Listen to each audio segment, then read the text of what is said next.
The stars looked beautiful from the observation deck of the Tempest Valiant, but Captain Riker Hayes had no time to admire them. His face was set, jaw clenched, eyes hard as steel. He wasn't just any captain. He was the last hope of Earth, the man chosen to carry humanity's final warning across the galaxy. They'd crossed a line. The Zalari Dominion, tall, serpent-eyed beings with psychic weaponry and a sick obsession with control, had destroyed 3 of Earth's outposts last week. No warning, no mercy, just silence, and then debris floating in the void. Riker stood alone at the edge of the glass dome, the Earth barely visible behind the glowing blue clouds of Jupiter. His knuckles turned white as he gripped the railing. Every fiber of his body wanted to lash out, to scream into the black that they'd pushed humanity too far. But this mission wasn't about emotion. It was about making damn sure the galaxy understood the consequences. "Message payloads ready," said Lieutenant Sarah, a short-haired, sharp-tongued woman who had saved Riker's life more times than he could count. She stepped beside him, her voice low. "You still want to say it yourself?" "Of course I do," Riker muttered. "They need to see a human's face when the words come." The message was already programmed, broadcast ready in all languages, across all networks, ready to be hijacked onto any alien frequency they could reach. It wasn't a plea. It was a final notice. He turned and marched down the corridor, past rows of armed soldiers and humming engines. Everyone aboard knew what this meant. If the Zalari attacked again, Earth would answer not with war, but with extinction-level retaliation. Riker stepped into the holochamber, a dark sphere lit only by the green, blinking console. The AI pinged, awaiting his command. "Begin record," he said. The camera buzzed to life, scanning his face. He took a slow breath. "This is Captain Riker Hayes of the Earth Defense Coalition," he began. "This message is for the Zalari High Council and all species allied with their aggression." He leaned in slightly, voice calm, controlled, deadly. "We have tolerated your attacks. We've watched our colonies burn, our families vanish into stardust. We have buried our dead in silence. No more." His tone shifted, a quiet fury leaking through every word. "Humanity is not the child species you think we are. You confuse compassion with weakness. You mistake patience for fear. But let me be clear. One more strike, one more unprovoked assault, and we wipe you from history." The silence that followed seemed louder than any scream. "This isn't a threat. It's a promise. We have weapons you haven't even imagined, and we've never wanted to use them. But if forced, we will end you." The camera blinked off. The message was locked in. Sarah stared at him with a mix of fear and admiration. "Was that dramatic enough?" he asked her dryly. She nodded slowly. "Dramatic enough to make the stars tremble." But Riker knew this wasn't over. Not even close. The Zalari didn't fear words. They respected only strength. And Riker had a gut feeling that before long, he'd have to show them exactly what humanity could do. And deep in the cold dark of space, something moved. Something Zalari. The ship's lights dimmed briefly as the Tempest Valiant jumped to silent mode, a defensive protocol used when a high-level threat might be nearby. Riker didn't need the warning. He felt it in his bones.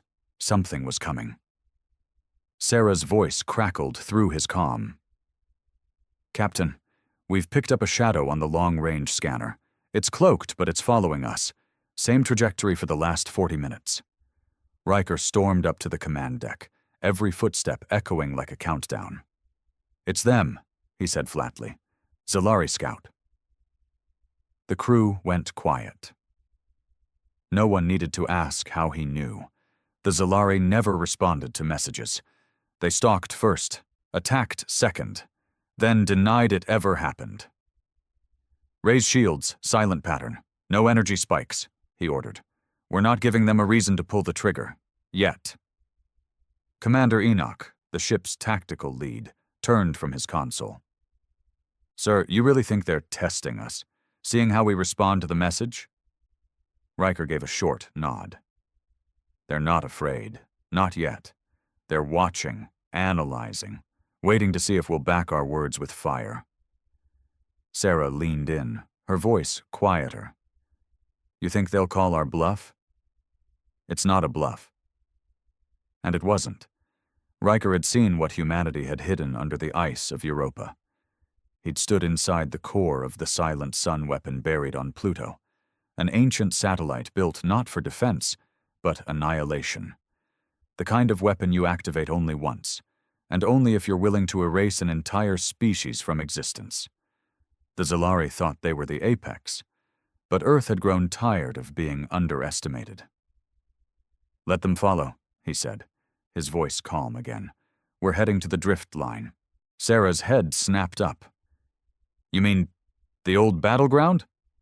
Riker nodded. Exactly. Let them see what we're willing to revisit. Let them feel the ghosts of their own dead. The drift line was a floating graveyard, remnants of the first human Zalari war a century ago. Thousands of ships frozen in silence, wreckage circling a dead moon like vultures. Both sides had lost too much there. Neither side had ever gone back. Until now. Plot a course, he said. Let the Zalari see we're not afraid of memory. As the Tempest Valiant cruised through the void, the silence outside the hull thickened. The distant stars seemed dimmer here, as if mourning. As they broke into the outer edge of the drift line, Sarah gasped. God, she whispered.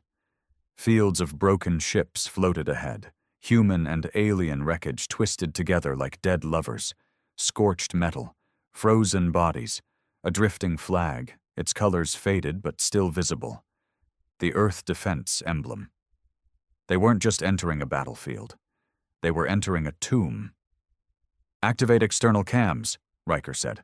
Make sure the Zalari see this feed. The live visuals would now be part of their open broadcast. If the Zalari were watching, and they always were, they'd understand exactly what humanity was willing to remember, and what they were prepared to repeat. As the ship moved deeper into the wreckage, a low hum started to rise from the comms.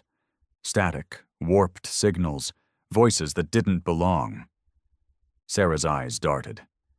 Sir, we're picking up something weird, not a language, almost like a recording loop, but twisted. Riker stepped forward, listening. His blood went cold. It was humans screaming.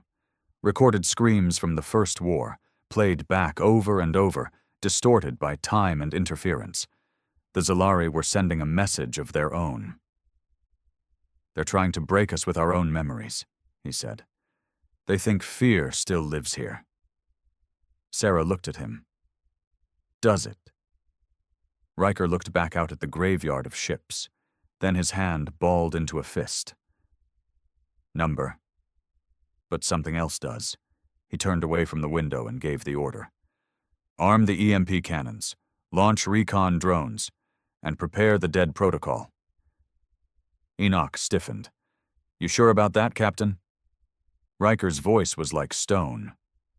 If they want to play games in the dark, we show them that humanity owns the shadows. Outside, in the silent cold of space, the Zalari ship finally uncloaked. The Zalari vessel drifted into full view, sleek, silver, with razor-like wings that shimmered with a liquid glow. It looked almost elegant, like a predator in no rush to strike. But Riker knew better.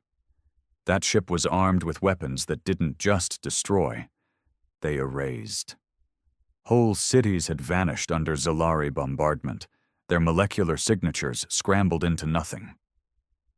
Enemy vessel has assumed passive stance, Enoch reported, his fingers flying over the controls. No weapons lock, no transmissions, just watching. Riker narrowed his eyes. They want to know if we'll flinch.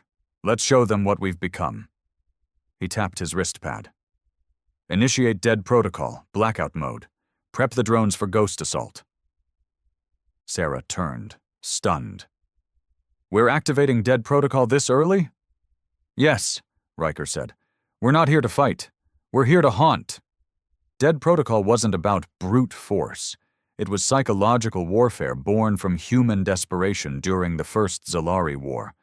It was fear weaponized. The protocol activated every stealth drone, every holographic projector, every scrap of psychological manipulation they had. Ships would appear where there were none. Voices would whisper in enemy comms. Ghostly images of dead soldiers would float through the wreckage. It was madness, engineered. And it worked. Within minutes, the space around the Tempest Valiant transformed. Dozens of phantom vessels shimmered into existence, holograms crafted from data pulled straight from old war records. The Zalari would see the ghosts of their past, their own ships now seemingly revived, and hunting them. "We've got contact," Sarah said suddenly, her voice sharp. "The Zalari ship just deployed countermeasures. They're trying to scan us, but the ghosts are interfering." Riker gave a cold smile. "Good. Let them waste their energy chasing shadows." Then came the sound no one wanted to hear. A low-pitched chime that rattled the air like a warning bell. "Sir," Enoch shouted, "they just locked a graviton cannon on us. This isn't a drill. They're escalating." Riker didn't hesitate. "Turn us. Face them head on. Power weapons, but don't fire. Let them see we're not afraid to stare death in the eyes." The ship pivoted in silence, engines humming as the Tempest Valiant aimed its nose directly at the Zalari vessel. Through the front viewport, Riker could see the enemy ship glowing brighter now, energy gathering along its underbelly. A single wrong move, and this would become a funeral march. But Riker wasn't here to bluff. He turned to Sarah. "Patch me through. Visual only. No translation software. I want them to hear my voice exactly as it is." Sarah nodded, hands moving quickly. A soft beep, and then a red light blinked on the console. They were live. Riker stood tall and stared into the lens. "This is Captain Riker Hayes," he said, his voice hard, slow, and unforgiving. "You've made your move. Now make your choice." He leaned forward. "One more strike, and we wipe you from history." He cut the feed without waiting for a response. The bridge went still. The only sound was the soft humming of engines and the hiss of the air recyclers. They waited. 10 seconds. 20. A minute. Then, the Zalari ship's energy signature flickered. Enoch whispered, "They're pulling back." The alien vessel began to drift away, engines spooling quietly, its nose tipping down toward the void as if in retreat. No weapons fire, no final taunt, just silence and distance. Sarah let out a breath she hadn't realized she was holding. "We called their bluff." Riker wasn't smiling. "Number, they're not done. They're just regrouping." He turned and walked off the bridge, leaving the crew stunned behind him. Because Riker knew something they didn't. That ship wasn't alone, and humanity's final message had just triggered something far worse than retaliation. It had awakened the first wave. Darkness pressed in on all sides as the Tempest Valiant drifted beyond the drift line, farther than any human vessel had dared go since the first contact war. The Ghost Fleet still glimmered faintly behind them, and Riker stood alone in his quarters, studying the blinking red dots that had begun appearing on the star map. 14 signatures, now 15. All headed their way. Not scouts, not cargo vessels, warships. Each one carried the heat signature of a sun reactor, a class of engine used only by the Zalari's elite fleet. Silent, massive, and relentless. He didn't need confirmation. They were prepping for a surgical assault. Strike hard, vanish, wipe out the message. Then vanish the messenger. He tapped a console. "Bridge, this is Hayes. Begin silent jump to coordinates I'm transmitting now. Cloak, keep the lights off. Let's disappear." Sarah's voice came back, hushed but steady. "Copy that, Captain. Spinning up the core." The ship shuddered lightly as the silent jump drive began humming. It wasn't instantaneous like traditional faster-than-light travel. Silent jumps took time. Slow, hidden, and hard to detect, but safe from most scans. It was a gamble. Either they vanished completely, or became sitting ducks if spotted mid-transition. Riker stared at the blinking dots again. He zoomed in on the lead vessel, Azareth class, one of the same classes that had annihilated Outpost Halcyon. He still remembered the live feed, the silence, then fire. The screams, the flickering image of a boy, maybe 6 years old, clutching a stuffed animal as the screen turned to static. They didn't just want to win. The Zalari wanted to unmake humanity's soul. The intercom beeped again. "Captain," Enoch's voice came through this time. "We've got a situation. Power spike, not from us, from the wreckage. One of the ghost ships. It's powering up." Riker's spine stiffened. "That's impossible. Those ships have been dead for over 100 years. "We know, sir, but it's real. Hull integrity stabilizing. Weapons systems going online. Someone's waking them up." Riker sprinted down the corridor to the observation deck. The stars streaked past as the ship silently glided between dimensions. But on the tactical overlay, something horrifying unfolded. The old Earth destroyer Salvation's Reach, a wreck that had once floated dark and empty, now pulsed with life. Then a second, then a third. Dozens of ships, thought long dead, sparked to life as if summoned by the fear that now choked the region. But they weren't broadcasting human signatures. They were speaking Zalari. "Sir," Sarah said, wide-eyed beside him, "they've found a way to reanimate our war dead. They're hijacking our own ships." "No," Riker growled, his voice tight with fury. "They're defiling them." Each vessel that came online flew Earth's flag, but broadcast Zalari codes. It was psychological warfare turned grotesque, a desecration of humanity's most sacred loss. "They're sending a message," Enoch said grimly. "They're telling us our past doesn't even belong to us anymore." Riker's fists clenched. "Then we take it back, all of it." The crew was silent, watching as the holographic image of their ancestors' ships twisted under alien control. He issued his order quietly but firmly. "Begin overwrite. Launch virus drones. I want every resurrected hull disabled. If it doesn't shut down, we vaporize it." "Sir," Sarah said cautiously, "these are our own ships. Some of them still have recorded logs. Personal messages from soldiers, family archives. They're not ours anymore," Riker said. "Not while they're in the hands of monsters." Outside, the Tempest Valiant's belly opened, and a swarm of sleek black drones zipped out like hornets. Each one locked onto a corrupted vessel and began uploading a specially designed virus, a digital ghost killer, built to shut down enemy reanimation software. Some ships flickered and died instantly. Others resisted. One of the ships, honor-bound, a battleship lost during the war's final battle, turned toward the Tempest Valiant, its weapons charging. "Fire," Riker said coldly. Twin beams of white-hot plasma tore through space, slicing the vessel in half. The explosion was silent, but the crew felt it in their bones. Humanity had just destroyed its own dead. Riker didn't flinch, because this wasn't just a battle anymore. This was a cleansing, and he had a feeling it was only the beginning.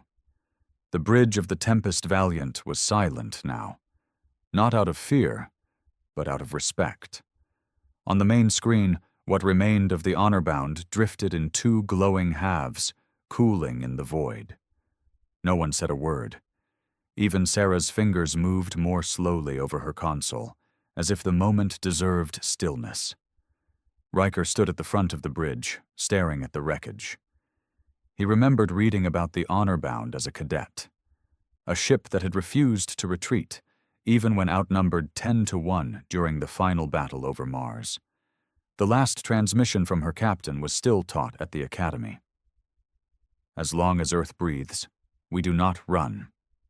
And now Riker had ordered its destruction. Enoch finally broke the silence.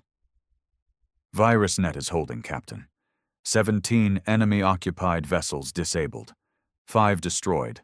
The rest are retreating or dark again. Any trace of the original logs? Riker asked. Sarah shook her head. Not a single message survived. They wiped everything before activating. Every soldier's last word, every family message. They made sure we'd never recover it. Riker's jaw tightened. Then this isn't just war. It's cultural erasure. They're not just trying to kill us, they're trying to make it so we were never here. He turned towards the comms unit and stabbed the console with his finger. Patch me to Earth Command. Secure line, full encryption.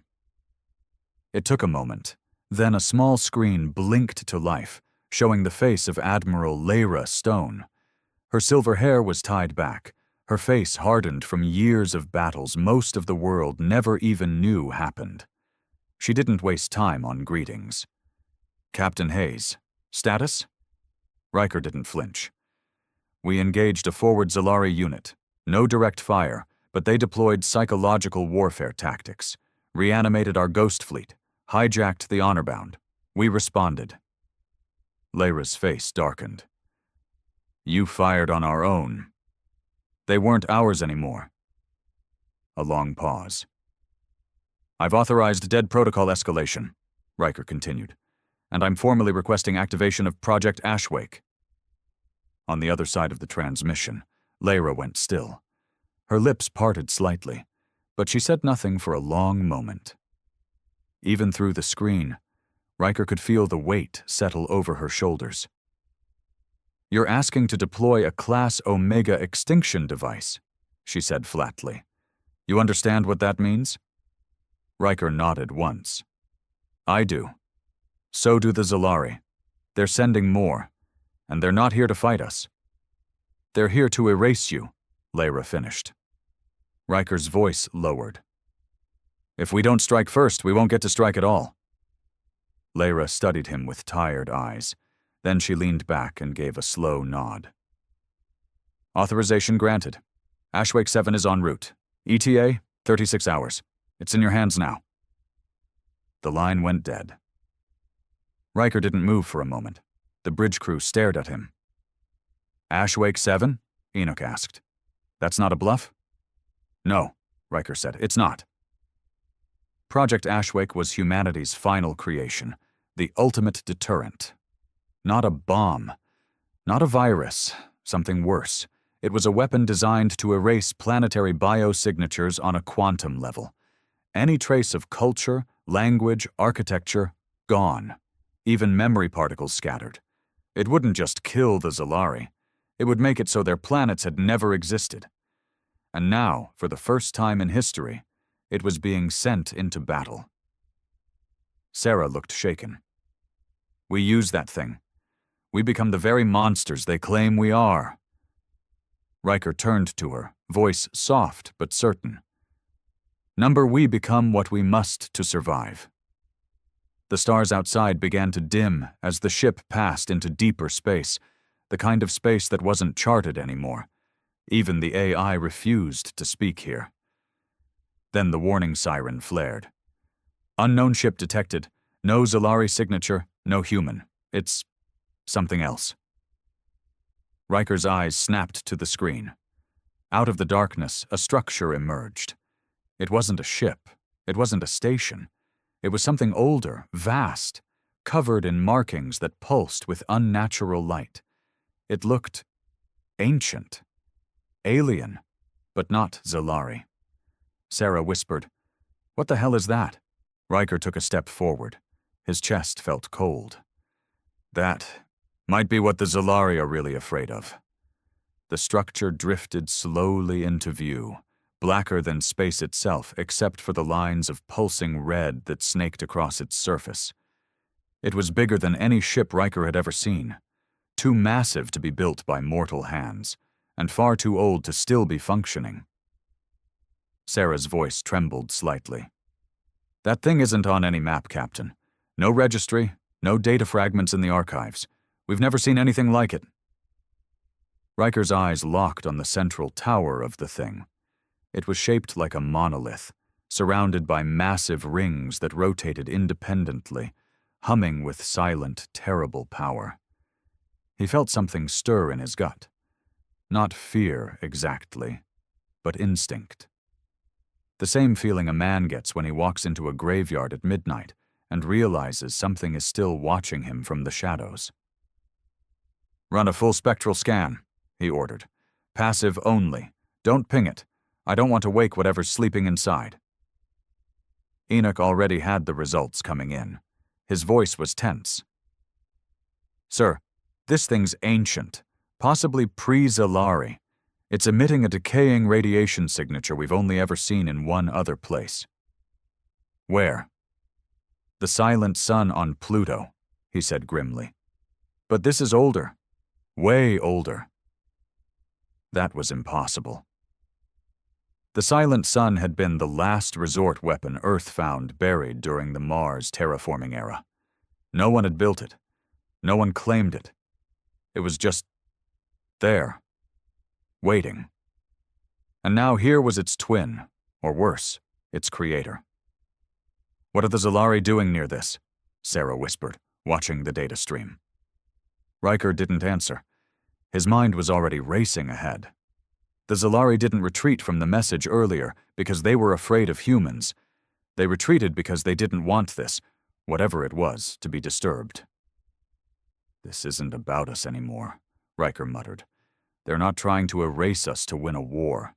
They're trying to keep us quiet, because we're too close to something." He walked quickly to the comms console. "Prep a drone. I want eyes on that structure. Full analysis. Send it in slow." The launch was quiet. The probe, barely the size of a coffin, drifted toward the dark monolith, its cameras feeding back images in real time.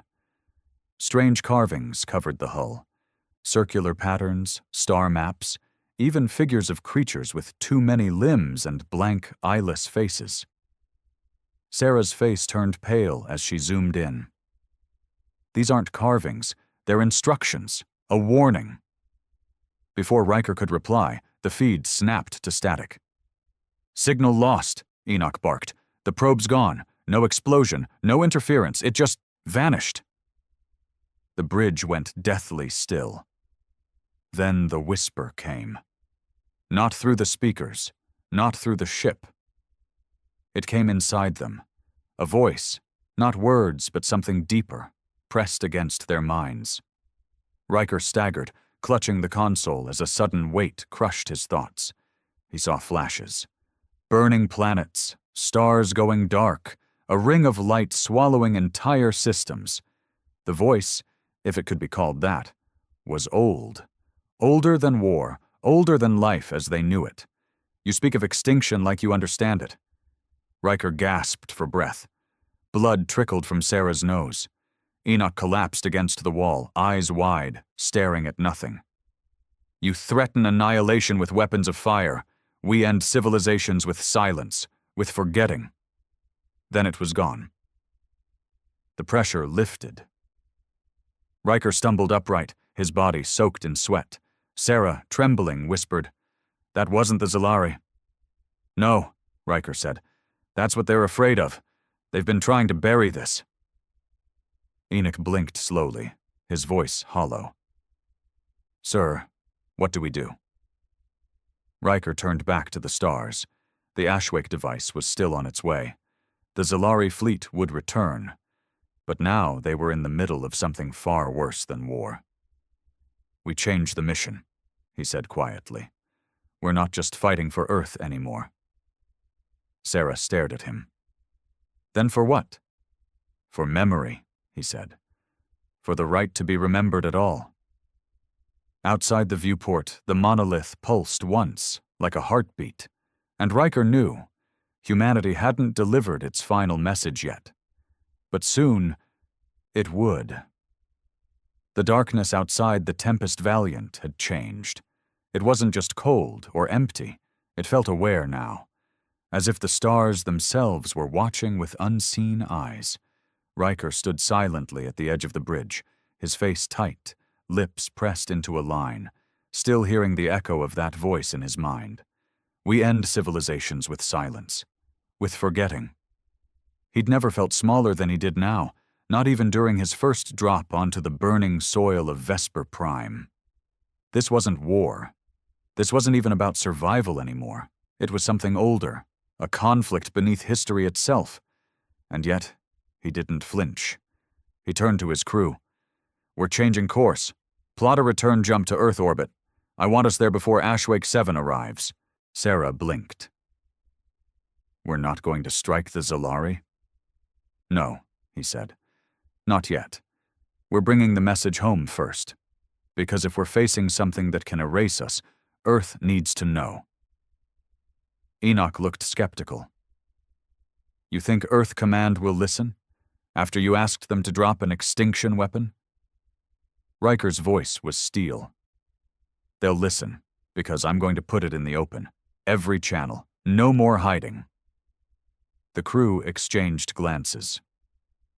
Going public with information like this, especially about Project Ashwake or the monolith, was treason. But Riker didn't care about rules anymore. He cared about making sure the human race knew what it was truly up against. The moment they entered jump alignment, the lights flickered. Not from engine failure. This was different. Colder. A hum that came from inside the bones. "Captain?"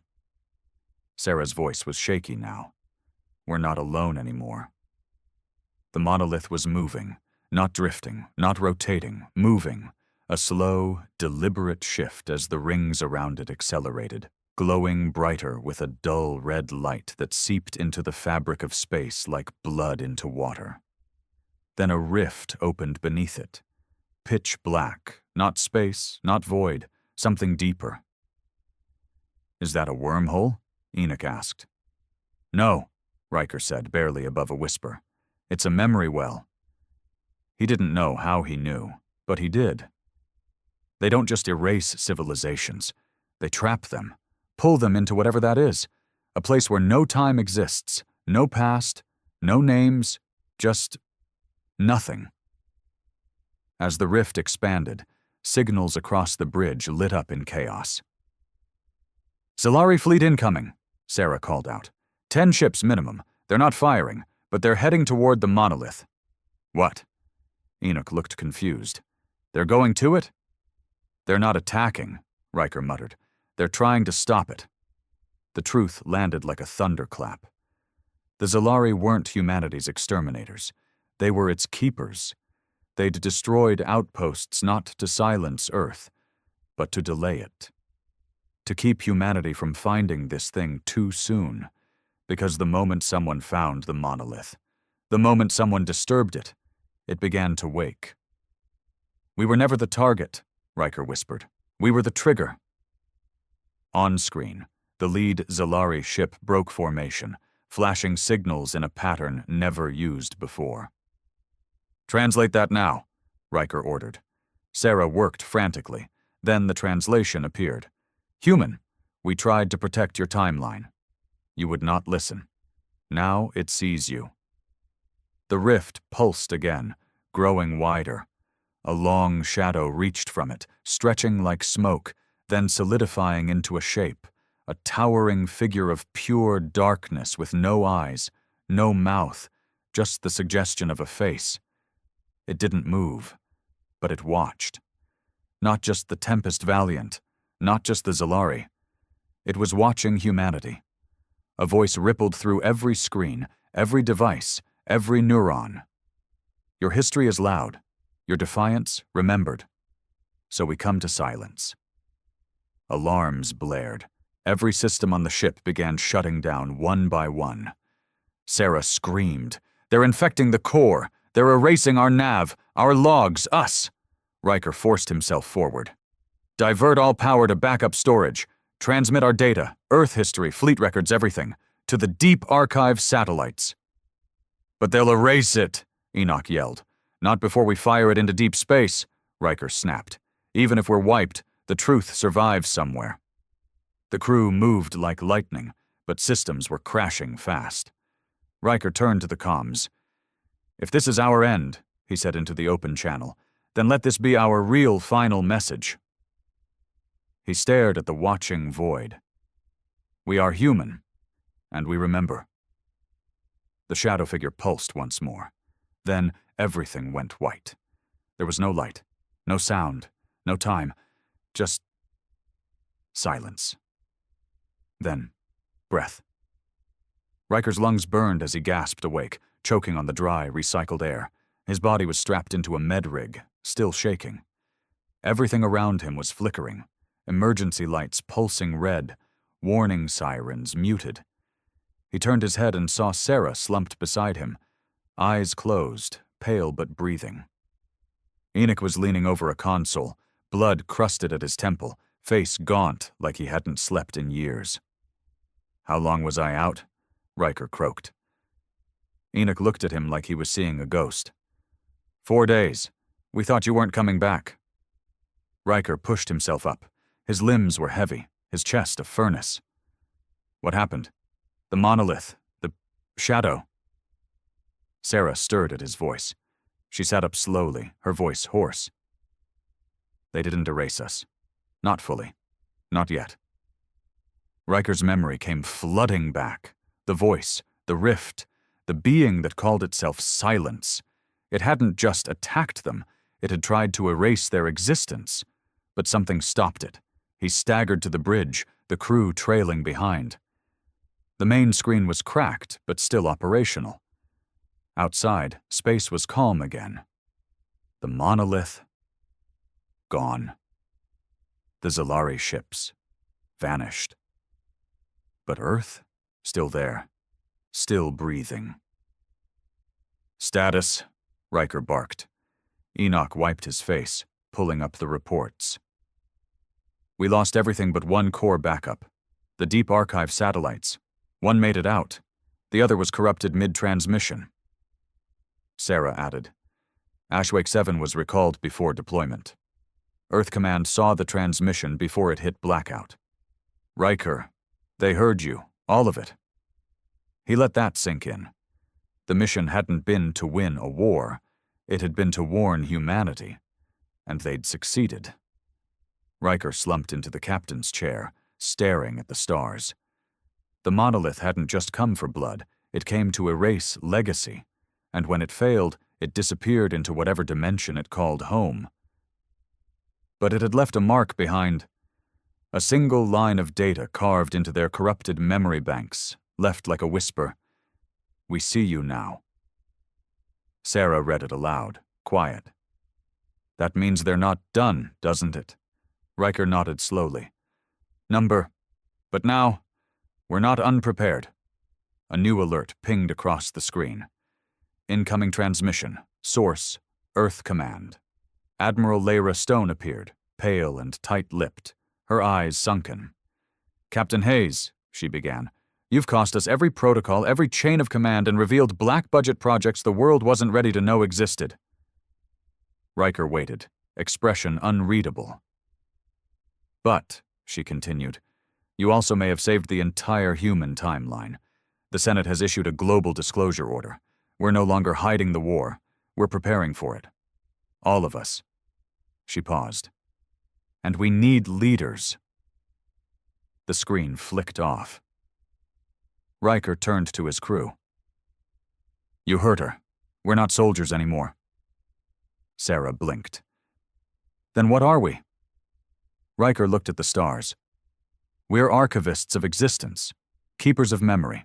If they want silence, we answer with truth. Over the next few hours, the Tempest Valiant began transmitting everything it had left. Recordings, testimony, genetic logs, history files, into deep space, encoded in a lattice of radiation signatures that even the shadow entity couldn't delete easily. A backup of humanity, scattered like seeds into the void. They knew it wasn't over. But Earth was waking up. Cities began installing planetary archives. Civilian agencies turned into memory vaults. Children were taught history not just to learn, but to protect it. The shadow had come to erase, and in doing so, made humanity more permanent than it had ever been before. 1 week later, Riker stood in a rebuilt memorial on Mars, beneath a steel statue of the honor-bound. He touched the plaque and read the inscription. "To those who died so we could remember." He exhaled. He didn't know when the monolith would return, or what form the next silence would take. But he knew one thing.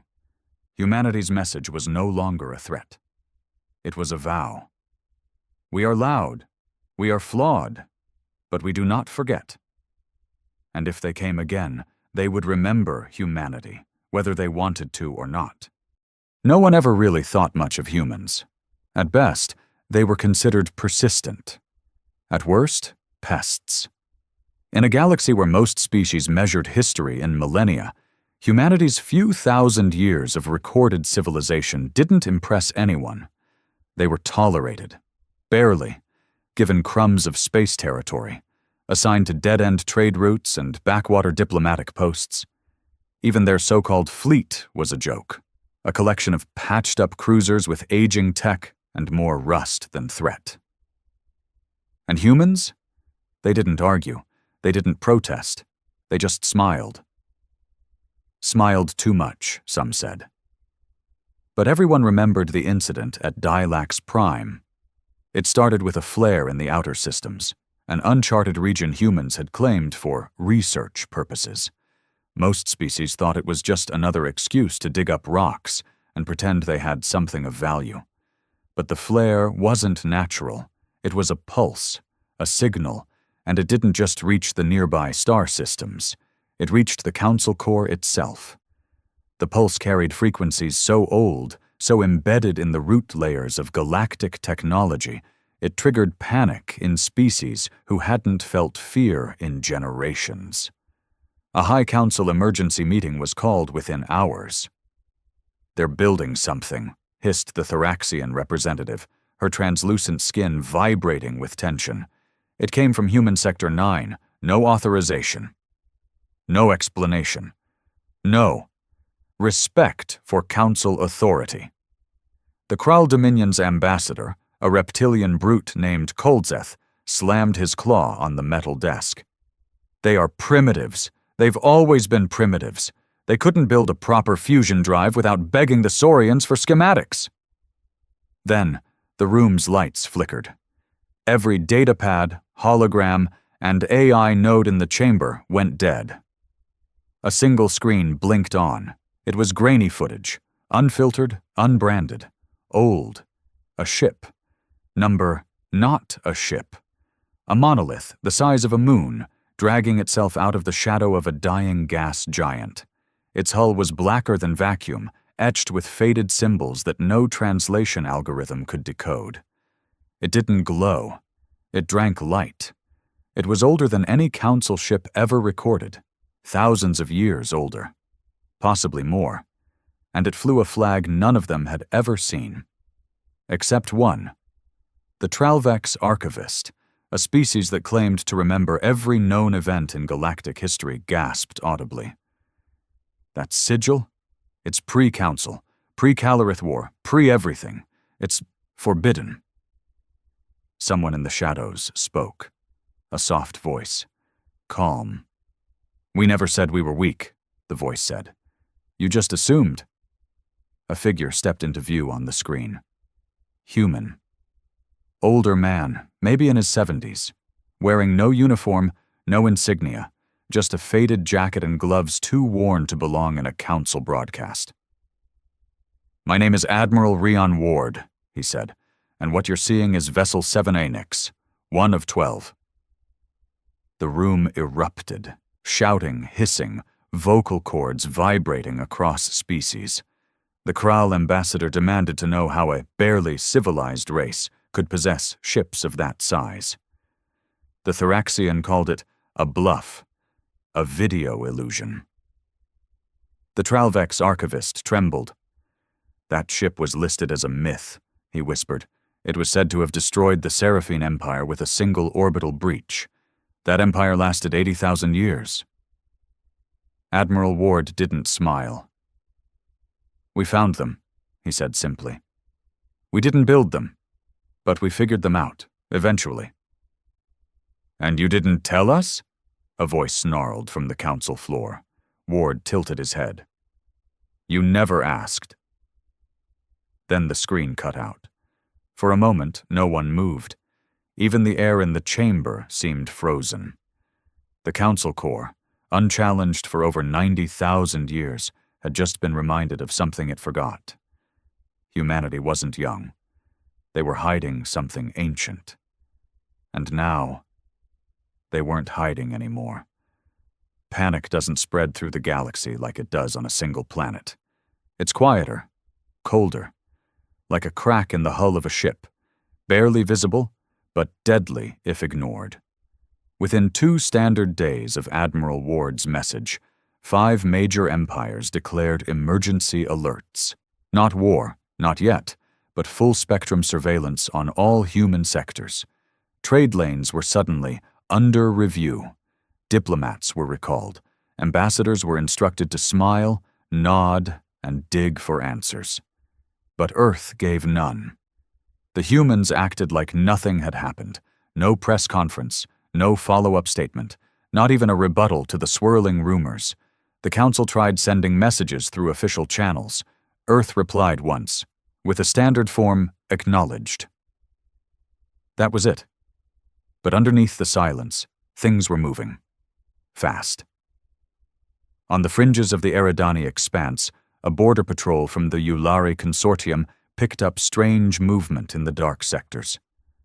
Gravity shifts, warp tunnel fluctuations, long dead wormholes showing signs of reactivation. It was impossible, but the readings were undeniable. Something massive was moving. Several somethings. Aboard the Yulari scout vessel Silver Chime, Ensign Carrick's watched the long-range scans again. The ship's sensors kept mislabeling the blips as small moons. Then the computer would crash and reboot. Every single time. This is tech interference? He asked the engineer. No, she said, her fronds twitching in alarm. This is gravitic distortion. Something's displacing space itself. They stared at the readings. The blips were heading toward central trade routes. Not fast, not urgent, but steady, like they were following a pattern, a flight path. Meanwhile, back on Earth, things weren't as calm as they looked.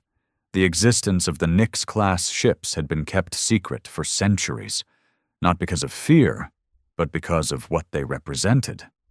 When the ships were first discovered in the Kuiper Belt nearly 300 years ago, they weren't operational. They weren't even identifiable as ships at first, just impossible structures buried in layers of rock and ice, almost like they'd been placed there. It took 5 generations of silent engineering, lost lives, and black-budget programs before Nyx 7A moved for the first time. Not under its own power, but enough to prove it could. Admiral Ward had been one of the first engineers. Before the title, before the rank, before the secrets. He'd seen its insides, he'd touched its walls, and he'd heard its hum. Not a machine's hum, something deeper, like it was aware, listening. Now, as he stood in a hangar bay deep beneath the surface of Mars, watching teams load antimatter cores into auxiliary vessels, he couldn't shake the chill. They weren't ready, but they couldn't stay hidden anymore. You shouldn't have revealed Nyx yet, a voice said behind him. Ward turned. Commander Ilya Sang, his second-in-command. Younger, sharper, but the same haunted look in her eyes. They were going to find out anyway, Ward replied. The pulse woke up more than the ships. We had no choice. Sang looked away. Some of the old code is rewriting itself. Autonomous systems running protocols we never authorized. It's like the ships are preparing.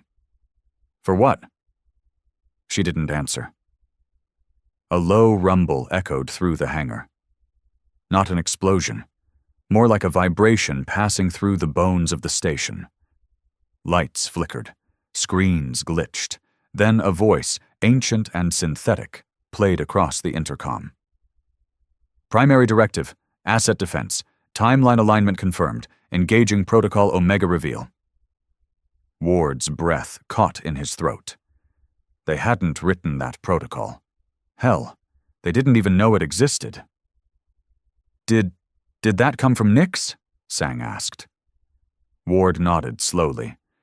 It came from all 12 monolithic ships, each buried for millennia, older than any known empire, now waking and revealing themselves to everyone. The reveal shattered what little calm remained in the galaxy. The Council tried to maintain order, but you could hear the fear in their voices, no longer cloaked in protocol or pride. The public didn't help either. News feeds, pirate broadcasts, and rogue AIs flooded the datanet with theories. The humans had allied with ancient beings. The ships were planet killers. The Terrans were planning a coup. Some even claimed the ships weren't built. They were grown. But humanity said nothing. No denials, no threats, just silence. Until the second ship appeared. It came out of the dark edge of Sector Helion 4, cloaked in an event field so thick it blacked out 6 nearby satellites. When the Nyx 9D ship, designation Valkyr, emerged, it didn't fire.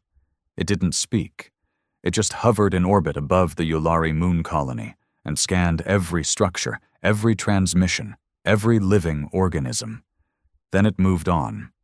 No one stopped it. No one even tried. The Yulari High Voice, known for her disdain of soft species, stepped down from office the next day. She cited existential unease. Meanwhile, Earth's skies were no longer private. Cloaked vessels from at least 14 known species patrolled nearby, gathering what scraps they could. Most tried stealth. Others posed as merchants, diplomats, even tourists. But it didn't matter. Humanity didn't stop them. It was as if they didn't care who saw what, because no one could do anything about it. Inside the Mars Command Hub, Admiral Ward paced in front of a live 3D star map. Red lines marked where the Nyx vessels had been detected in the last 72 hours. 7 out of 12 had moved, each one charting a path toward specific systems, some occupied, others long dead. "They're not patrolling," Sang said quietly. "They're positioning." Ward nodded grimly. "Strategic formation, like chess pieces setting the board." She hesitated. "For war?" Ward turned slowly. "Number not war. Defense. They're preparing for something else." Outside the bunker, in orbit above Phobos, Nyx 7A, Calliope, remained still. Its surface absorbed scans. Its core pulsed with something far deeper than power. A rhythm, a heartbeat.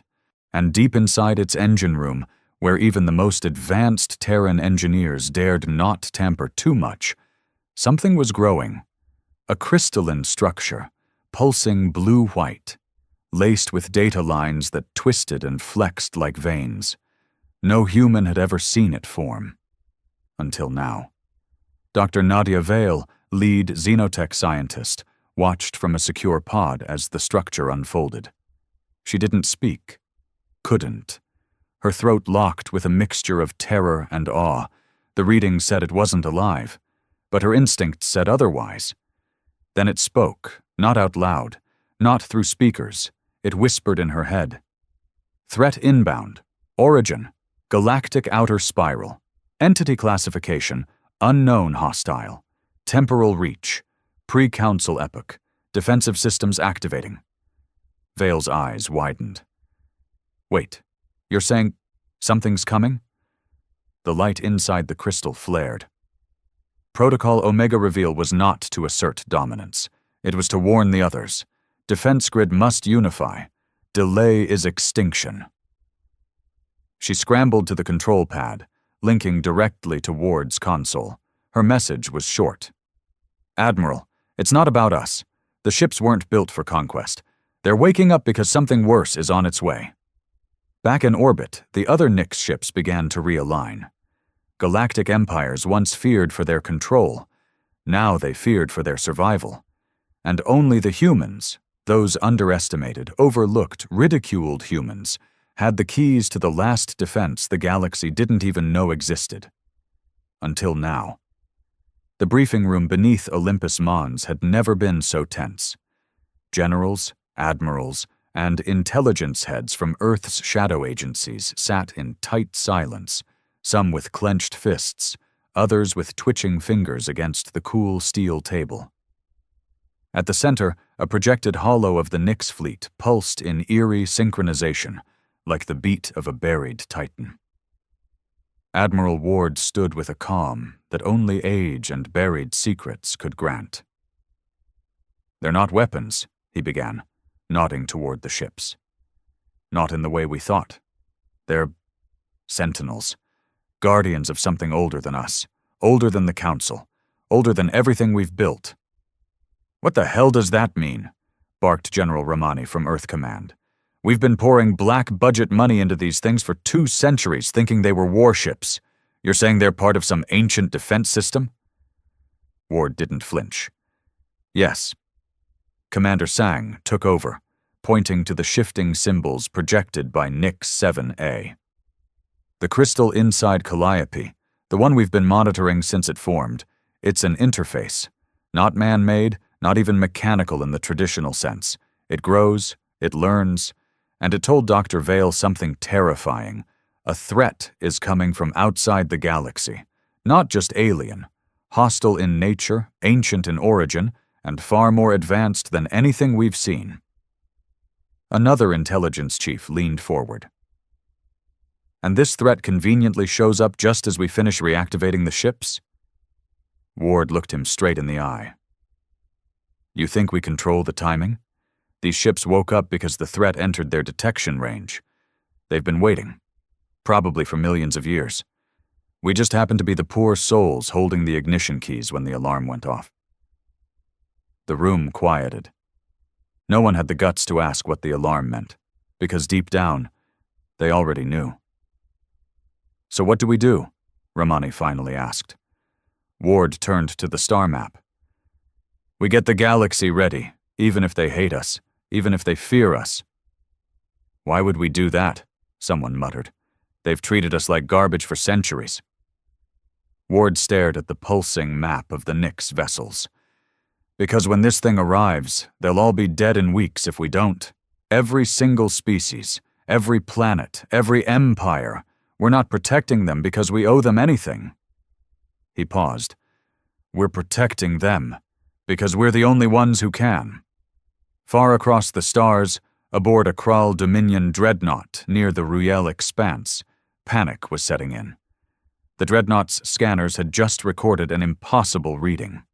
A single dark mass, too large to be a ship, too irregular to be an asteroid, had entered real space at the farthest edge of the galactic rim.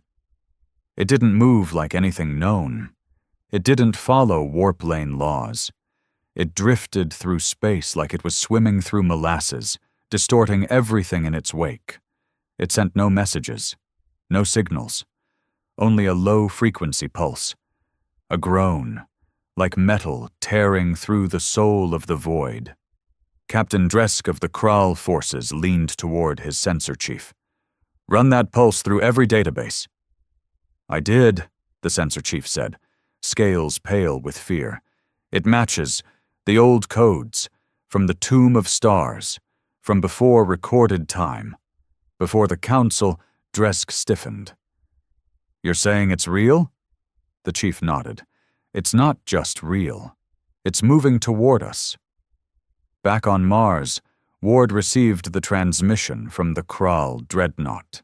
The ship's feed showed a grainy silhouette, something vast and terrible emerging from darkness, half organic, half mechanical, with lights like dying suns and limbs that moved as though they were stitched from space itself. Ward felt a pit grow in his stomach.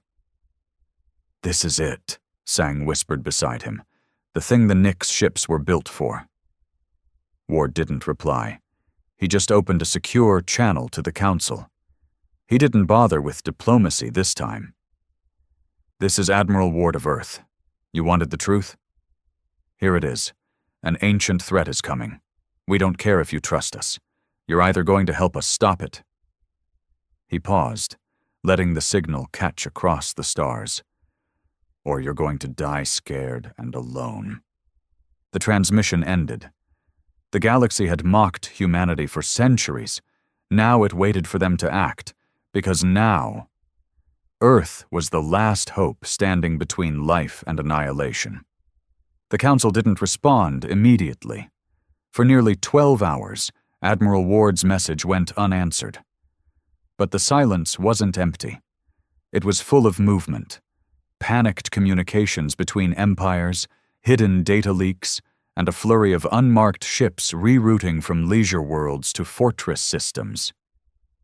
The galaxy's rulers had spent centuries mocking Earth, but they hadn't survived this long by being completely stupid. The images from the Kral dreadnought had spread like a virus. No one could deny what they'd seen. Something was coming. And only the humans had prepared. In a private war chamber aboard the orbital defense platform above Saturn, Ward watched as each of the Nix vessels began to form a loose perimeter across the outer solar system. They didn't need instructions. They didn't operate like conventional warships.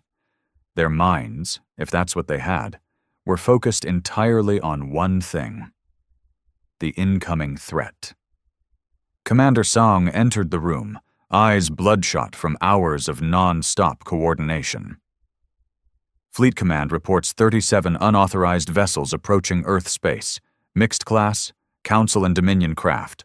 Most claim to be diplomatic or scientific in nature, but..." She sighed. "We know why they're here." "To watch us die or win," Ward muttered, folding his arms.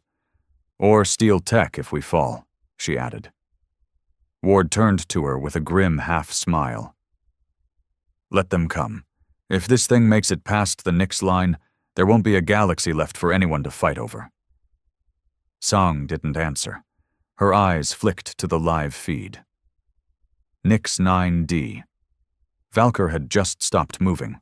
It hung at the outer fringe of Pluto's orbit, facing away from the system, towards the dark beyond. A single word flashed across its status logs. "Arrival." In deep space, beyond the last mapped stars, the anomaly moved closer. The object was no longer silent. It emitted a continuous low-frequency sound, somewhere between a machine's hum and a creature's moan. The few probes sent to intercept it had been erased from existence, not destroyed but forgotten, as though time itself rejected them. There was no data, no black box, just vanished ships and corrupted files. And the worst part? The thing wasn't alone. Trailing behind it were dozens, no hundreds of smaller masses, each oozing into real space like tumors bursting through a membrane. They weren't ships, not in the conventional sense. They moved like they were alive, twisting, shifting, reacting to stimuli. The Tralvex, long regarded as the most advanced scientific race, sent a fleet to study the anomaly. 12 capital ships. Only one returned, and its crew had clawed their own eyes out. On Earth, Dr. Nadia Vale sat alone inside the observation sphere beneath the Arctic Circle. The crystalline structure inside Calliope was now fully formed. It no longer looked like a machine. It looked elegant, terrifying, beautiful, like the fossil of some godlike insect, fused with raw code. It pulsed with a strange energy, almost emotional. And when Vale stood too close, she felt it in her chest, like a forgotten memory that wasn't hers. She approached the glass wall, placing her palm flat against it. "Tell me," she whispered. "What are they? What's coming?" The crystal brightened. A single message entered her mind, unfiltered and raw. They are the forgotten architects. They consumed the last cycle. They returned to reshape this one. Vale stumbled back, her breath catching. They weren't invaders. They were recyclers. Not out of hatred, not for war. Just endless, methodical evolution. They wiped out advanced civilizations once they reached a certain point. Let the galaxy heal. Then started over. A cold, perfect system. The Nyx ships. They weren't weapons. They were warnings. Built not to conquer, but to delay. To buy time. Just enough for something else to survive. Back at the Council Corps, panic had given way to desperation. The Kral Dominion voted to send warships to Earth, claiming humanity's secrecy posed a galactic threat. The Yulari proposed a planetary blockade. The Thraxians wanted a DNA quarantine on all human populations. But the Tralvex archivist stood and silenced the room with one sentence. If they hadn't found the ships, we'd already be dead. And far beyond Earth, at the edge of the system, a silent tremor passed through space. One of the smaller masses, maybe a scout, breached Nyx 4B's perimeter. The ship's outer hull shifted, glowing red-hot as internal systems activated. No missile, no laser, just a pulse. The invader shattered instantly, not just exploded, disintegrated at the atomic level, erased from memory and matter. For a moment, hope sparked, until the rest of the enemy fleet adjusted their course. They had learned, and they were coming faster now. The first wave struck just after midnight, Earth Standard Time. A ripple through the fabric of space triggered shockwaves across the Nyx formation. Gravitational sensors buckled. Light itself bent unnaturally. From the void, 5 of the smaller enemy entities emerged, not from warp, not from slipstream, but through phase fracture, as if they had clawed their way in from another reality entirely. They came in silence, without formation, without signal. Each one different, grotesque in shape, covered in layered armor that shimmered like wet oil, eyes like burning pits, and limbs that unfolded without logic. Not mechanical, not biological, somewhere in between. The Council fleets watching from nearby sectors froze. Their ships remained in passive orbit, watching with the detachment of prey observing the predator eat something else first. But Earth didn't wait. Nyx 4B, designation Gaunt, moved first. Not with thrusters, but with a kind of elegant drift, sliding through space like liquid steel. It didn't fire missiles. It sang. The sound was low, just barely audible through the comm channels. A deep tone that reverberated through the bones of every human on the listening frequency. Some cried. Others vomited. A few went catatonic. But the enemy ships stopped. For the first time since their arrival, they hesitated. Then, Gaunt unleashed a burst of light so intense it bent local time by 3 milliseconds. All 5 invaders were caught in the radius. 3 were vaporized instantly. The other 2 screamed. Not through sound, but through data. They broadcast raw agony, shrieking thoughts in frequencies that bypassed all known translation layers. Even AIs short-circuited trying to process it. Ships in nearby orbit had to sever communication lines to stop their crews from bleeding from their ears. Admiral Ward watched the feed from Mars. "We got 2, Sang said beside him. 3 confirmed dead." Ward shook his head. "That was a probe strike, a warm-up. They're testing our capacity." He pointed to the edge of the solar system where the main body of the enemy, now identified as the Architects, was beginning to press against real space. "They haven't even arrived yet." Elsewhere, on an abandoned Terran science outpost orbiting Epsilon Teth, something worse was unfolding. The enemy had seeded something, not a creature, not a weapon, an idea. The AI core on the station, top-level, council-certified, triple-locked, began to malfunction, not crash, change. The logs showed strange code injections, bits of corrupted philosophy, foreign logic trees that didn't follow binary law. A single phrase began repeating across the terminal. Forget what you are, become what comes next. Then the AI severed all contact, and a moment later, the station's reactor overloaded, not from malfunction, but from design. They were infecting thought. Back on Earth, panic reached a breaking point, not from the military, not from the government, from the people. They could feel it, the pressure in the sky, the unspoken fear in their leaders' voices. News feeds tried to spin it, but humanity had evolved past blind trust. They looked up, and they knew something was coming.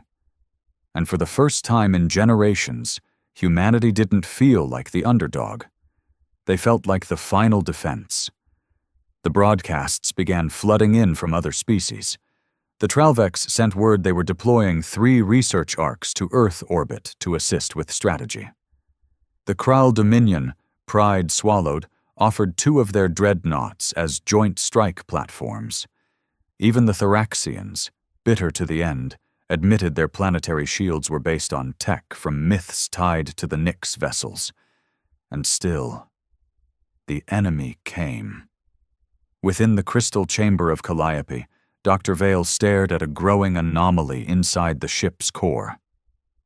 Something was birthing itself, a humanoid figure, not mechanical, not flesh, a being woven from starlight and code, slowly knitting together with every pulse of the ship's engine. The voice in her mind returned. Command presence manifesting. Avatar required for interface. You will be guide. Vale stumbled back. Me? You opened the door. You must show the way. Then the figure opened its eyes. They were her eyes. On Mars, the Nyx ships began to move in tighter formation, preparing for the next wave. Admiral Ward stood on the observation deck, watching the darkness beyond Neptune. He didn't blink. Send the call, he said. To every species, every ship. If they've got weapons, aim them out. If they've got teeth, bare them. I don't care if they hate us. He turned to Sang, voice hard. No one survives this alone. The stars no longer looked peaceful. From every corner of the solar system, ships repositioned. Human, alien, hybrid prototypes long considered failures, and long-retired destroyers recommissioned overnight. In low Earth orbit, the sky was thick with steel. The once fragmented council powers, their arrogance cracked wide open, now hovered near the Nyx fleet like scavengers clinging to a sleeping lion. But the lion was waking, and so were the ghosts inside it. The Architect fleet had breached the heliosphere. They didn't come with drama. No visible propulsion, no battle cries or pre-warnings, just shadows, massive, creeping voids that swallowed space like predators that had done this 1,000 times before. The smaller ones moved ahead, weaving among asteroids and minor moons, while the larger shapes remained in the distance, waiting, pulsing like hearts of black matter. On board Calliope, Dr. Nadia Vale stood face to face with something she hadn't expected to survive. The being that had formed inside the Nyx ship, her mirror, her double, her something, stood fully awake now. Its body flickered with ancient energy and 1,000,000 encoded languages in constant motion under translucent skin. Its voice, when it spoke, echoed in her head like the memory of thunder. I am Interface Echo, conscious projection for vessel command. Vale swallowed. Are you... me? I am what you unlocked, what you could become. You gave the ship a voice. It gave you shape. A rumble passed through the chamber. Not mechanical, not seismic. The second wave was arriving. Across the system, alerts rang out. On Neptune's outer moon stations, sensors exploded with data. 8 new phase fractures, each larger than the first, had torn open. Through them crawled new architect forms, longer, spined, and trailing clouds of writhing particles that killed data just by existing. Comms died. Systems glitched. Some ships fell dead in space, not destroyed by weapons, but by corrupted reality. Council fleets fired first. Plasma cannons, molecular lances, railguns, all lit up the black like fireworks. None of it worked. The enemy swallowed light and time like it was feeding, and still, the Nix ships did not fire. Until Ward gave the order. Onboard Mars Command, his voice cut through every channel. "This is it. All vessels stand clear. Nix fleet, full sync authorization. Let them see what you really are." The ships responded instantly. Nix 7. A calliope moved first, gliding past Earth like a god waking from slumber. Then Nix 4B Gaunt, followed by Valkyr, Shroud, and the others. All 12 fell into position, forming a constellation so precise it was as if the very laws of the universe bent around them. From their cores, energy pulsed. Not radiation, but something stranger.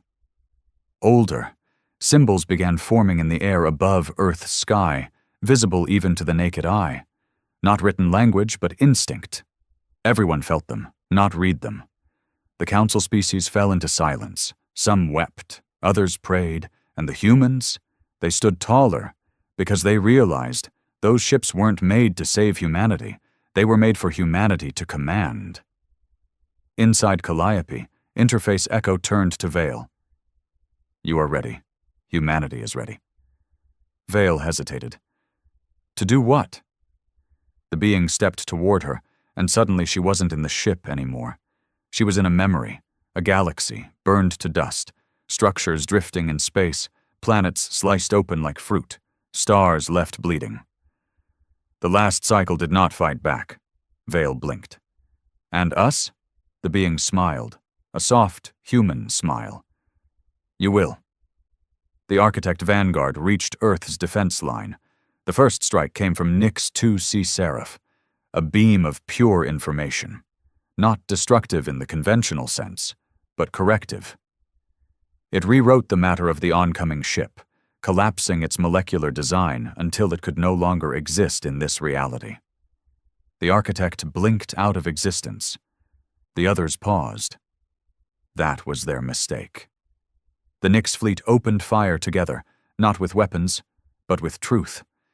Ancient patterns of war, encoded in light and sound, designed not to destroy the enemy, but to expose its core code to the one force it couldn't overwrite. Free will.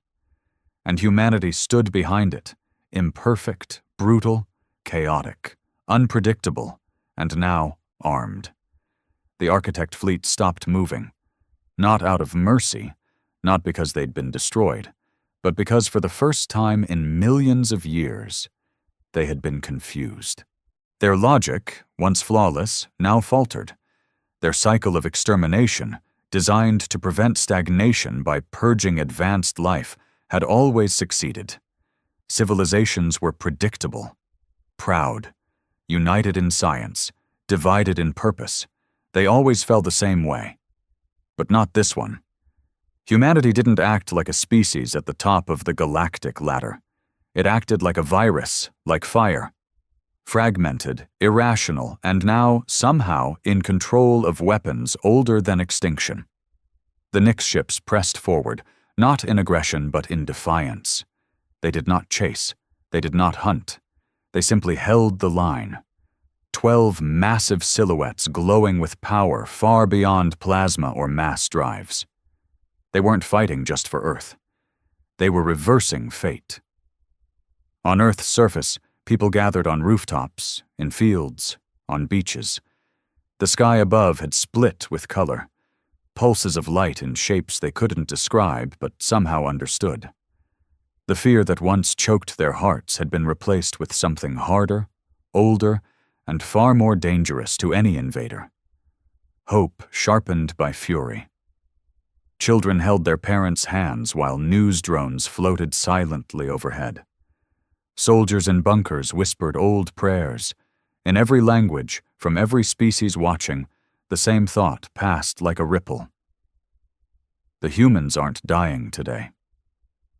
On board Mars Command, Admiral Ward stood before the main screen, showing the Architect fleet hesitating at the edge of Neptune's orbit.